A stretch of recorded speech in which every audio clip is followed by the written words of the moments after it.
দৈর্ঘ্য হচ্ছে 45 সেন্টিমিটার, প্রস্থ হচ্ছে 30 সেন্টিমিটার। ওই পাত্রে 33,750 সেমি কিউব জল ঢাললে জলতল কতটা উঁচুতে উঠবে? তাহলে দৈর্ঘ্য এবং প্রস্থ দুটো কিন্তু আলাদা আলাদা। তাহলে আমাদের এই দৈর্ঘ্য এবং প্রস্থের মাপ দেখেই বুঝে নিতে হবে এটা ঘনক না আয়তঘন, এটা ঘনক না আয়তঘন। কারণ আমরা জানি আয়তঘন হলে এই রকম শেপে আসবে, তাই তো? যার দৈর্ঘ্য আলাদা আর প্রস্থ আলাদা, ঠিক? আর ঘনক হলে এভরি সাইড আর ইকুয়াল, তাই তো? প্রত্যেক দিক একদম সমান হয়, প্রত্যেক দিক একদম সমান হয়। তাহলে এটাকে আমরা বলি আয়তক্ষেত্র। কিন্তু এর বৈশিষ্ট্য সবটাই ঘনকের মতো, তাই একে আমরা বলি আয়তঘন। আর এটাকে আমরা ঘনক বলি কারণ এর সব দিক সমান হয়। এই ঘনক হচ্ছে বর্গক্ষেত্র বা একটা স্কোয়ার শেপ বলতে পারি আমরা। আর এটাকে দেশলাইয়ের বক্স বা বই, আলমারি বা এইগুলো কিন্তু ইট, এগুলো কিন্তু আয়তঘন শেপের হয়। এর দৈর্ঘ্য আলাদা হয়, এর প্রস্থ আলাদা হয়, এর একটা উচ্চতাও থাকে, এরও কিন্তু থাকবে, কিন্তু অল সাইড আর সেম। এর দৈর্ঘ্য, প্রস্থ, উচ্চতা সব এক থাকে, কিন্তু এর কিন্তু সবটা আলাদা। তো এখানে দৈর্ঘ্য এবং প্রস্থ দেখে আমরা বুঝতে পারছি এটা আয়তঘন না ঘন, বলো? এই অঙ্কে আমরা দৈর্ঘ্য এবং প্রস্থের যে শেপ দেখছি সেটা দেখে আমাদের কি মনে হচ্ছে, এটা আয়তঘন না ঘন? আয়তঘন। তাহলে আয়তঘন এটা আমরা বুঝতে পারলাম কোশ্চেন দেখে যে এটা আয়তঘন। এবার যদি এটা আয়তঘন হয় তাহলে আয়তঘনের দৈর্ঘ্য আমি পেয়েছি, প্রস্থ আমি পেয়েছি, আর আয়তঘনের আয়তনও আমি পেয়েছি, তাই তো? সেমিকিউব মানে কি? এটার সঙ্গে এটা গুণ হয়েছে এবং এর উচ্চতা গুণ হয়ে এইটা এসেছে, তাই তো? তো আয়তঘনের যে আয়তনের যে ফর্মুলাটা আমরা জানি সেটা কি? আয়তঘনের আয়তন সমান সমান কি? দৈর্ঘ্য গুণ প্রস্থ গুণ উচ্চতা। এবার একটা জিনিস খেয়াল করো, দেখো এখানে আয়তন দিয়ে দিয়েছে, আয়তন দিয়ে দিয়েছে তো, দৈর্ঘ্য দিয়ে দিয়েছে, প্রস্থও দিয়ে দিয়েছে, আর উচ্চতা কিন্তু আমাদের দেয়নি, মানে উচ্চতা আমাদের বের করতে হবে আমাদের। এবার উচ্চতা যদি আমাদের বের করতে হয়, এটাকে আমরা একটু ঘুরিয়ে নিই, তাহলে আমাদের বুঝতে সুবিধা হবে। কিরকম? Question mark into 45, question mark না দিলে হবে 45 into 30 into question mark is equal to 33750। এটা আমরা ঘুরিয়ে নিলাম, অসুবিধা আছে? আমাদের বুঝতে আরো সুবিধা হবে।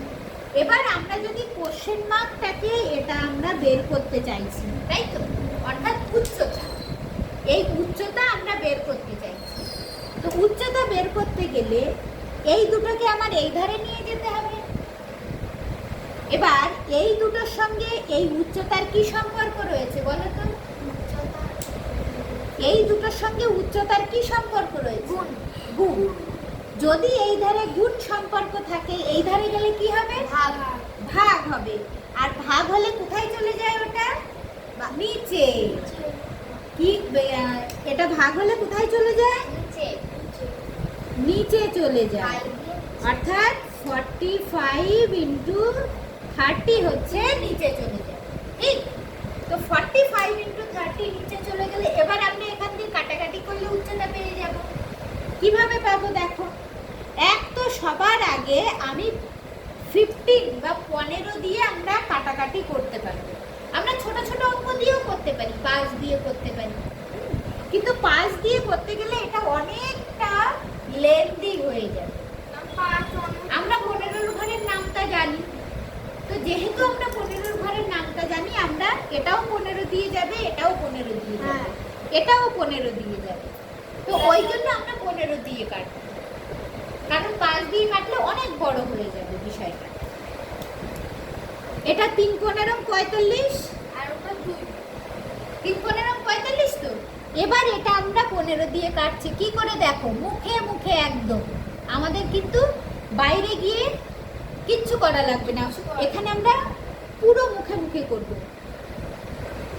এই দুটো আগে ধরবো, 15 দুনো 30, 15 দুনো 30, তাহলে কত নামলো? 3 নামলো। 7 নামিয়ে দিলাম, কত হলো? 37। আবার 15 দুনো 30, তাহলে 37-এর দিয়ে 30 বাদ দিলে কত হলো?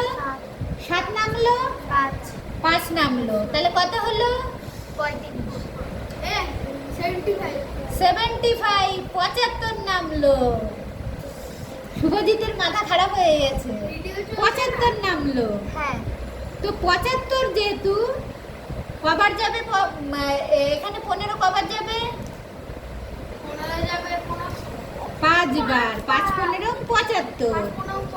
আর এই শূন্য থাকলো, এই শূন্য উঠে গেল, দেখলে মুখে মুখে চলে গেল।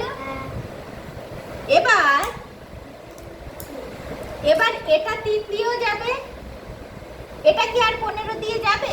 একটুখানি খেয়াল করি তো আমরা, 15 একে 15, 15 16 17 18 19 20 21 22, এ তো 15 দিয়ে আবার যাবে, 75 হচ্ছে। দেখো এটা 15 দুনো 30, এটা দেখো 15 একে 15, কত থাকছে? 7 15 15 225, 7, আর এটা 5 আসলো, তাহলে 75, 5 15 75, আবার এই শূন্য হয়ে গেল। তাহলে এটাও 15 দিয়ে গেল, এটাও 15 দিয়ে গেল। এবার 3 দিয়ে এটা যাবে আরামসে,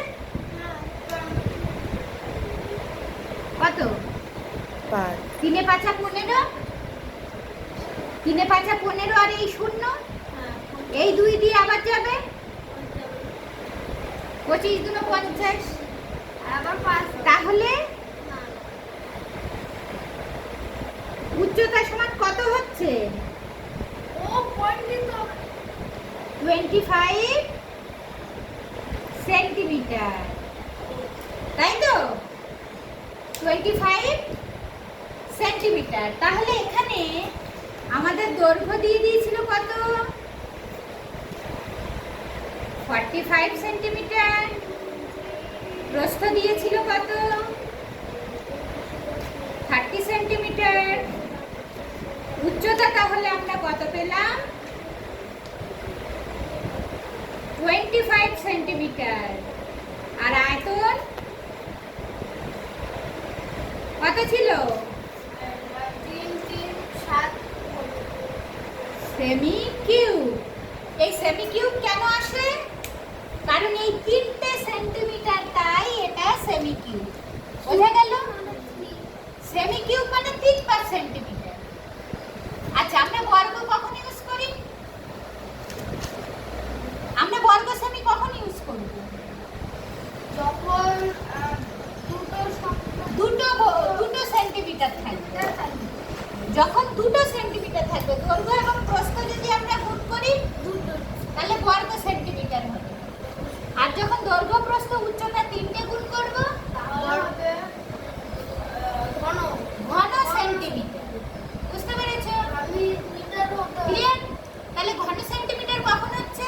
3টে 3টে সেন্টিমিটার গুণ হচ্ছে। আর বর্গ সেন্টিমিটার সেন্টিমিটার। যখন 2 সেন্টিমিটার গুণ হচ্ছে। তাহলে এই হলো আমাদের আজকের অঙ্ক।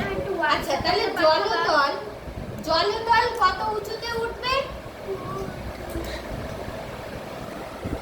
অতএব নির্ণয় জলতল